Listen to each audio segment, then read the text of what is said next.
But this thought exercise is not really a thought exercise. As we enter the fourth industrial revolution, this has become a reality, something that engineers and scientists are beginning to think about. So, the first industrial revolution in the 1700s was driven by mechanization, followed by the 1800s, where we saw mass production.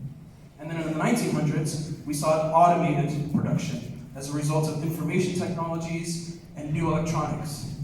Now today, we enter the world of big data, of cloud computing, of AI, and advancements in computing, cheaper memory, faster processors, combined with proliferation of data that has allowed us to leverage AI to solve a lot of critical problems in a range of industries, from human resources, medical diagnosis, transportation, criminal justice. The applications are endless. But what is the current state of AI? Let's start off by watching a video.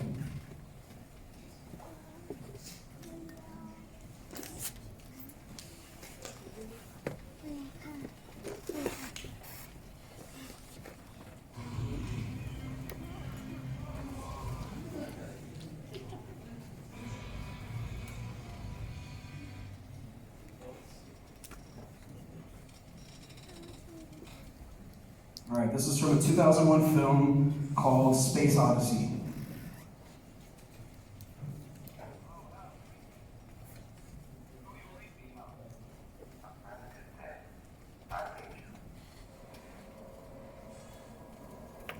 Open the pod bay doors, Hal.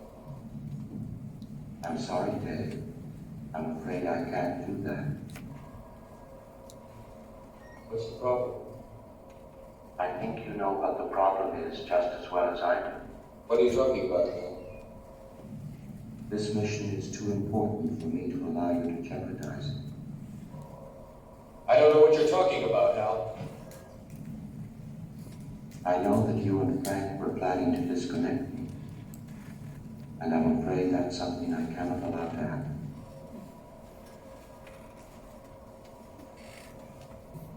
Where the hell did you get that idea, Hal?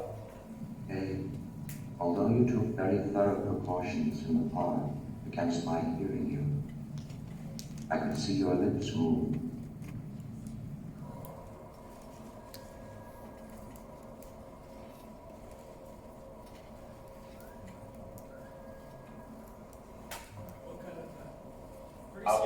Pretty scary stuff, right? So we see an AI assistant taking over and making decisions over the human.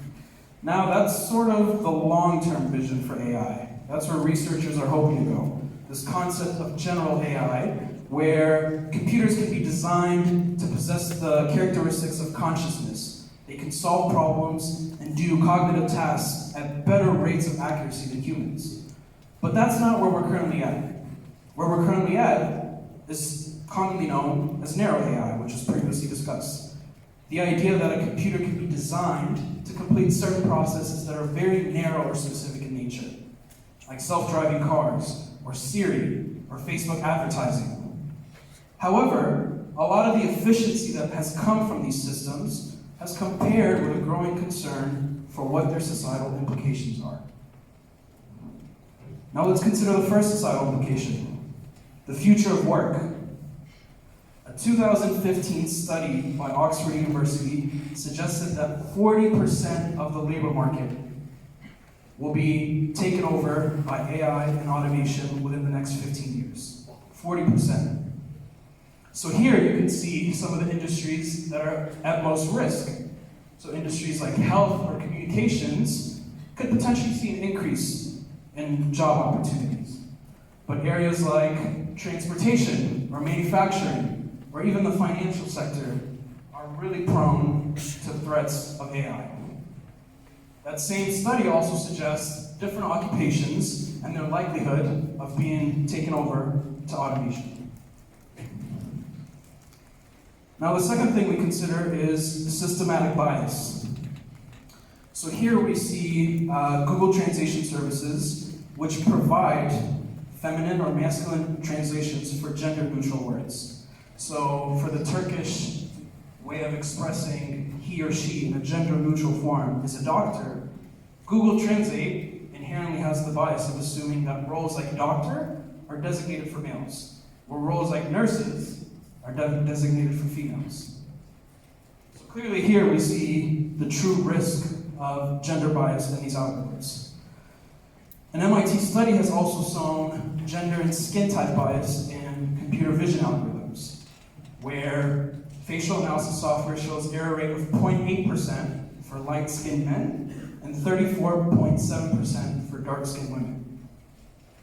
And most recently, Amazon has come out with a recruiting software that has shown, because of the data that it was trained on for nearly the past 10 years, bias against women in the recruiting process. So these are real consequences that are being posed on within our society. So the next thing we consider is the inequality that's often perpetuated through software or AI. So the first is the recent Cambridge Analytica and Facebook scandal. Who is familiar with that? Okay. So there's a recent scandal resulting in the personal data of millions of Americans being used without their consent for political advertising purposes. And that ultimately resulted in an influence in the 2018 political process within the United States. Your neighbors downstairs. We also see similar acts in credit and loan decision-making algorithms. So these have often been proven to show that they deny credit or loan to minorities, to African Americans, Latinos, Hispanics, because of bias within the data that's being trained in these models. We've also seen the impact that this has on social media, how that affects targeted advertising, and as the previous speaker mentioned, the effect that it's had on law enforcement. This idea of predictive policing, which before someone commits a crime, they predict what the likelihood of committing that crime is. And that in turn has resulted in discrimination against African Americans, more so than white Americans. But not all of AI is bad. So AI can be used for good. We see AI revolutionizing the way healthcare is done. So with better levels of accuracy, computers can diagnose different issues or different diseases than human doctors can.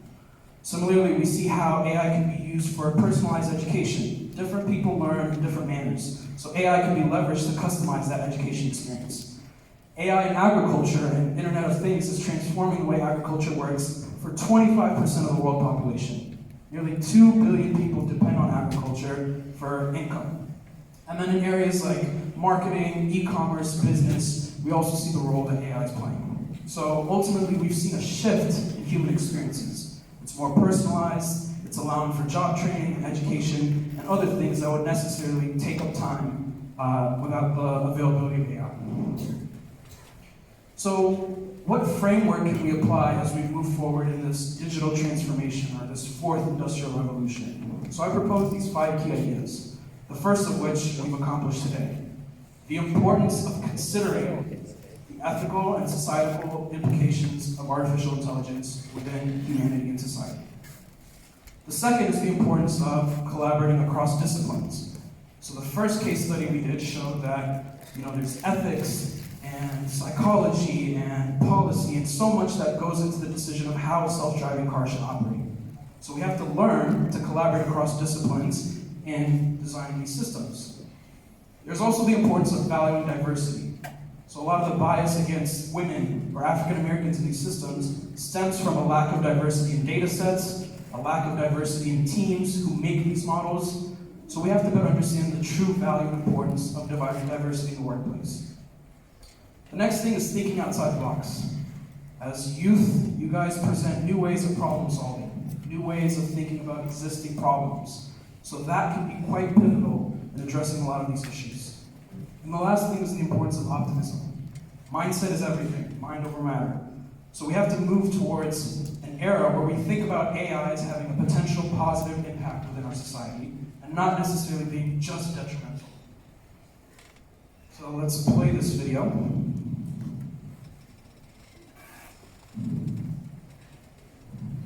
Enjoy. This is Peloton. Not that.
So who can tell me one key takeaway they got from that video?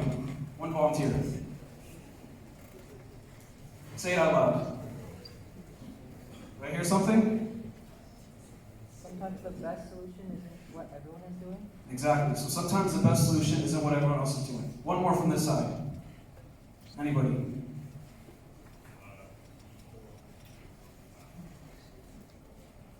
People will do something that looks cool. Exactly.